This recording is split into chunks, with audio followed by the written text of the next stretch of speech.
Hi, welcome to our Friday TNT. It's the last day of the working week as we whip around Thailand, some of the main stories.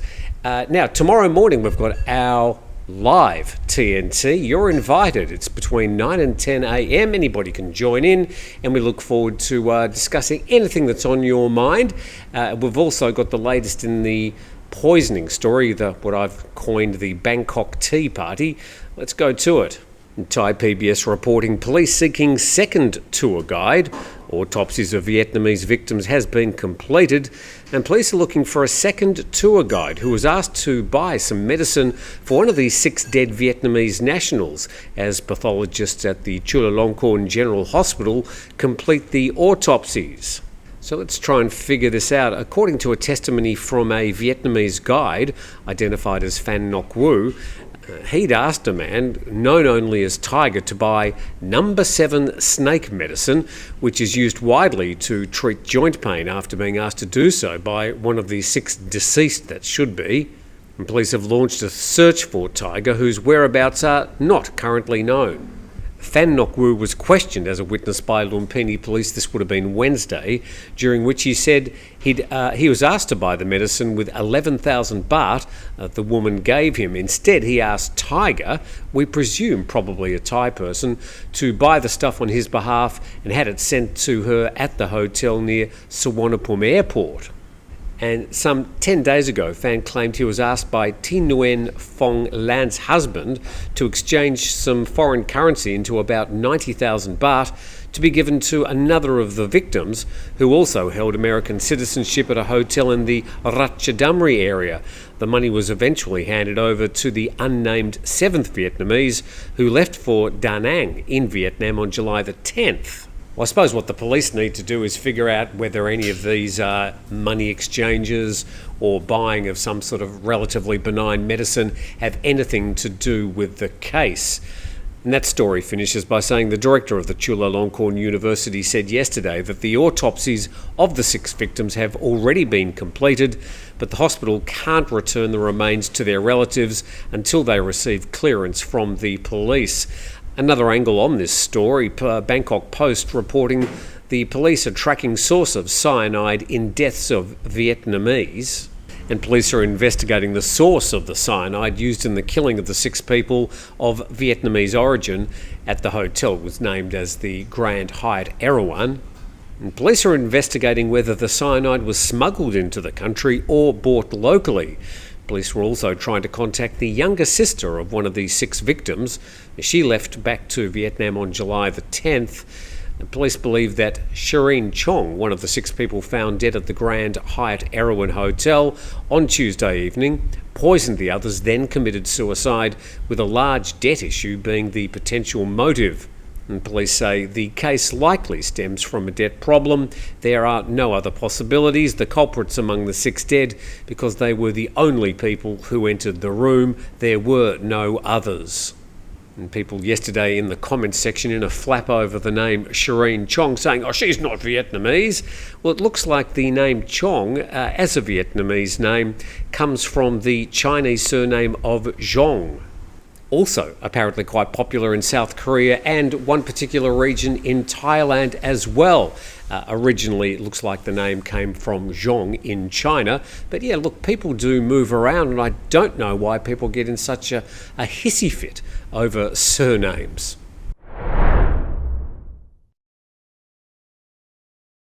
Plenty more to talk about in our Friday TNT. A big thank you to our main sponsor, 5-Star Marine at 5starmarinephuket.com. Also, Beach House Thailand, only 2 days away from taking over our 4th property. Probably 2 months of renovation, and then we'll see what happens. Let's move on to some more stories today. This from the Bangkok Post reporting BhumJaiThai chief puzzled by U-turn.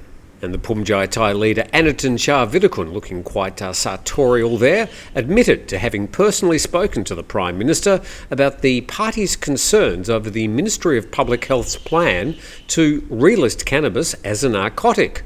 And he told the Prime Minister that the proposal lacks convincing proof which justifies the recriminalisation of the plant.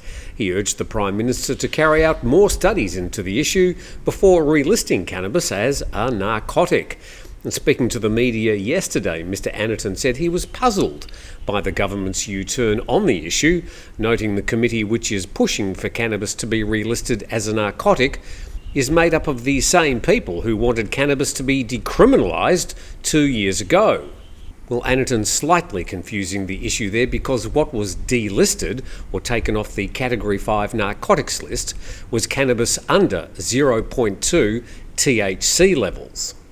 He called on the committee members to stick to their principles and explain to the Public Health Minister why cannabis deserves to be taken off the narcotics list. He claimed the Prime Minister said he was open to further discussions on the matter and listening to BhumJaiThai's concerns about the cannabis relisting proposal. Mr Anerton also stressed that BhumJaiThai's objection should not be perceived as a rift between the party and Thai, saying he was optimistic that these differences in opinions could still be mended through dialogue. Which is code for I don't want to be kicked out of the coalition and I don't want to lose my Deputy PM spot. Okay, now tomorrow and Sunday, that's Saturday and Sunday, 2 days, we'll have an alcohol ban. Let's find out the latest on this. We go to thepatianews.com. Alcohol sales prohibited in Thailand during religious holidays on July 20 and July 21, except at international airports. Don't think that means that people are going to be racing off to airports just to get a drink. Let's find out the details.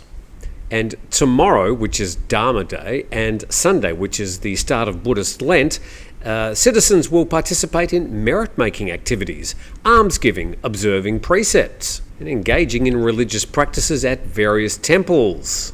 And in conjunction with these observances, the Thai Prime Minister's office has issued a notice prohibiting the sale of alcoholic beverages on religious holidays.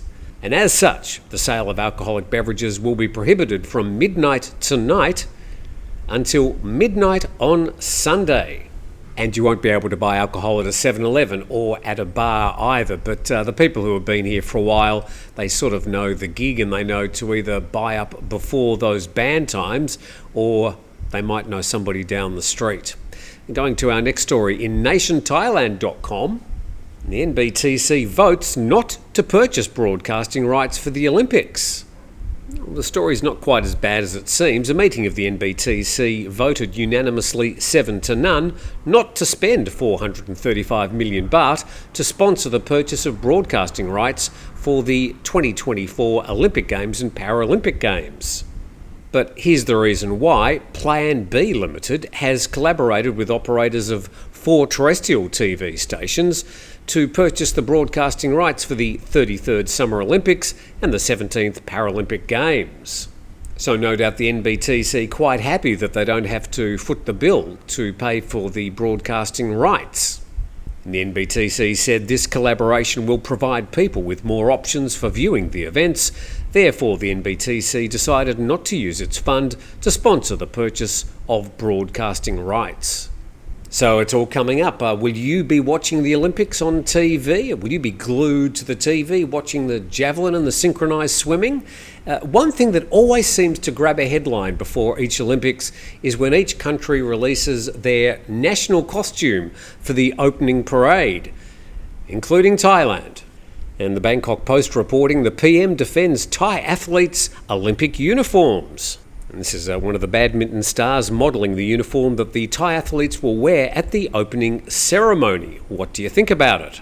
And the Prime Minister's defending the new uniform for the Paris 2024 Summer Olympic Games, saying the design was inspired by patterns from Ban Chiang, a World Heritage Site. But apparently there's been widespread criticism, saying the design was outdated. Well, of course, that's just for the opening ceremony. You should see the outfits that they're going to be wearing during the competition. A great video made showing some of the outfits that the athletes will be wearing during the Paris 2024 Olympics, and depicting some obviously regional ethnic designs, and will be sort of included in some of the outfits for the athletes who will be competing in a number of sports. Obviously, Thailand, not a huge contender for gold medals, but at least they'll certainly be looking the part, according to this very well-made video that we found on YouTube. But let's face it, there have been some horror shows over the years, just a few memorable ones.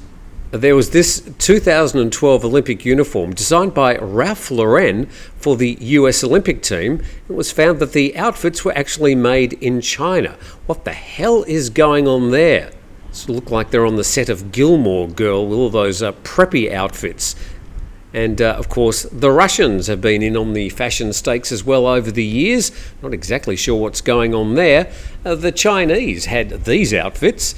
And great to see Jaws there from the James Bond movie The Spy Who Loved Me there, showing off some of the Chinese costumes. There's this one from Spain, and the funniest thing there is they're actually real people. And these are outfits for the British. It doesn't really look too bad, but it really looks like they're about to serve the chicken and beef in economy on a British Airways flight. Then there's this lot from the Australians, obviously couldn't afford new costumes and just borrowed something from the cricket team. And here we are, the South Koreans showing how it's done, designed by Fila, and much better fitting, more appropriate outfits for the opening ceremony. Only having a bit of fun, don't get too excited, but we'll be interested to hear whether you're going to be watching the Olympics this year, and maybe over the years whether your interest has waned somewhat.